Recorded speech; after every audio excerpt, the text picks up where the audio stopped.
Help me reach 1,000 subscribers. Support the video with a like and share your thoughts in the comments.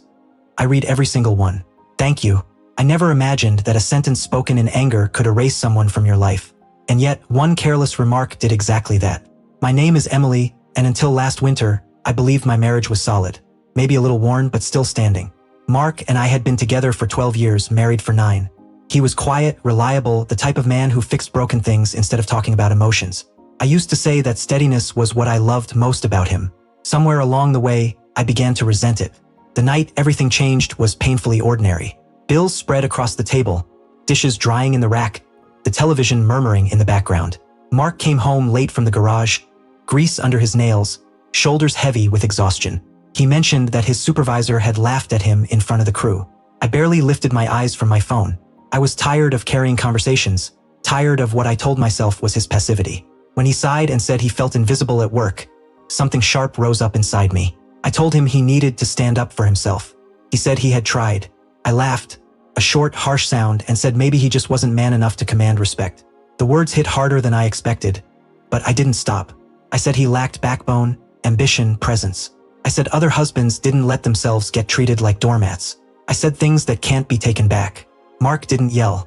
He didn't defend himself. He went completely still, as if someone had flipped a switch inside him. He walked past me without another word and shut himself into the spare bedroom. I assumed he needed space. The next morning, he was gone before sunrise. That evening, he came home, cooked dinner, and ate standing at the counter with his back to me. When I asked what he wanted to talk about, he said nothing. He stopped meeting my eyes. If I entered a room, he found a reason to leave it. It was like living with a stranger who knew all my habits. Days blurred into weeks. He handled the house, the errands, the routines, but erased himself from me. When I tried to apologize, he said he heard me, then turned away. I began noticing everything I had taken for granted. The way he checked the locks at night, warmed the car for me in winter, reached for my hand in crowded places. All of it vanished, quietly withdrawn. I told myself he was punishing me. I told myself he was overreacting. But every attempt to provoke a response failed. Anger would have been easier. Silence felt surgical. One evening, I followed him into the garage and stood between him and the workbench. I asked if he even loved me anymore. He stared at the wall above my shoulder and said, "Love doesn't survive contempt." Then he picked up his tools and walked around me as if I weren't there. That was when fear crept in. I realized I had attacked something private and fragile, something men rarely show. I had mocked a part of him that already felt small. I replayed that night endlessly, wishing I could swallow my words whole. I left notes. I cooked his favorite meals. I cried where he couldn't see me. Nothing reached him. The breaking point came when my sister visited and noticed the tension. She pulled me aside and asked what I'd done.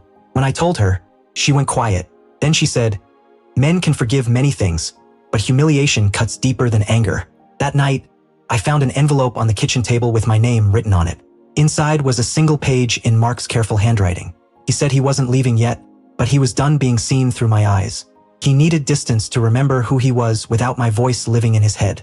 I sat on the floor and understood that my insult hadn't just wounded him. It had rewritten the marriage, and I didn't yet know if there was a way back. I slept on the couch, listening to his footsteps move through the house like a map I could no longer read. Each sound reminded me that damage isn't always loud. Sometimes it's precise, permanent, and self-inflicted. I waited for grief, hoping for forgiveness. But the fear in a man who wouldn't look at me told me he had already left in every way that mattered long before I admitted it. Morning came without relief. Mark moved through the house with the same quiet efficiency. Showering, dressing, pouring coffee, never once meeting my gaze. I watched him from doorways like a guest who had overstayed her welcome. When the door closed behind him, the silence felt heavier than before. I realized then that I had mistaken his withdrawal for cruelty. It wasn't. It was self-preservation. I took a day off work and sat alone, facing truths I had avoided. I had wanted Mark to be louder, bolder, more assertive, but I had never asked why he wasn't. I had compared him to men I only saw in fragments. Confident smiles, surface strength, curated moments. In doing so, I reduced a man who had loved me faithfully into a caricature, then ridiculed it. That cruelty belonged to me. By the third day, the house itself felt accusatory. Every object carried memory. The coat he draped over my chair, the mug he bought because it reminded him of a trip we took, the loose screw he'd promised to fix. I understood then that contempt doesn't arrive all at once. It grows quietly, fed by impatience and comparison, until it becomes language, and once spoken, it rearranges everything it touches. When Mark came home that evening, I didn't block his path or demand a conversation. I asked if we could sit and told him that if he said no, I would respect it. He hesitated, then nodded. We sat at opposite ends of the couch, the space between us like a border. I told him I finally understood that I had attacked his dignity, not his behavior. I told him I was ashamed. I didn't ask for forgiveness. I said I knew I wasn't owed it. He listened without interrupting. When I finished, he took a long breath and finally looked at me. His eyes weren't angry, they were tired. He said he had spent weeks replaying my words, hearing them at work, in traffic, in quiet moments. The hardest part wasn't the insult, he said, but realizing that I saw him the way he feared others did.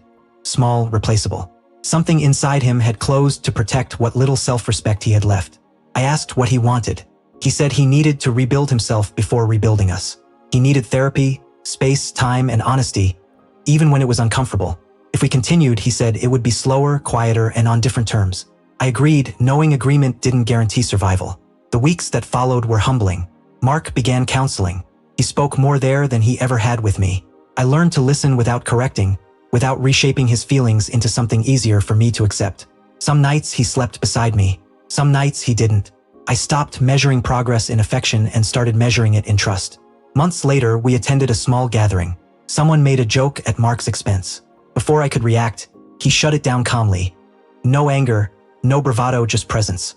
I watched something solid settle into him, something I hadn't destroyed, only buried. Later, in the car, he reached for my hand. It wasn't forgiveness. It was permission. I understand now that manhood isn't volume or dominance. It's integrity under pressure, resilience after harm, and the courage to walk away from contempt, even when it comes from someone you love. Mark faced himself when he refused to face me, and that distance forced me to do the same. There were setbacks, days when he retreated again, when silence returned and fear followed. I learned not to chase reassurance. I learned that repair isn't performance, and remorse isn't loud. It's consistent.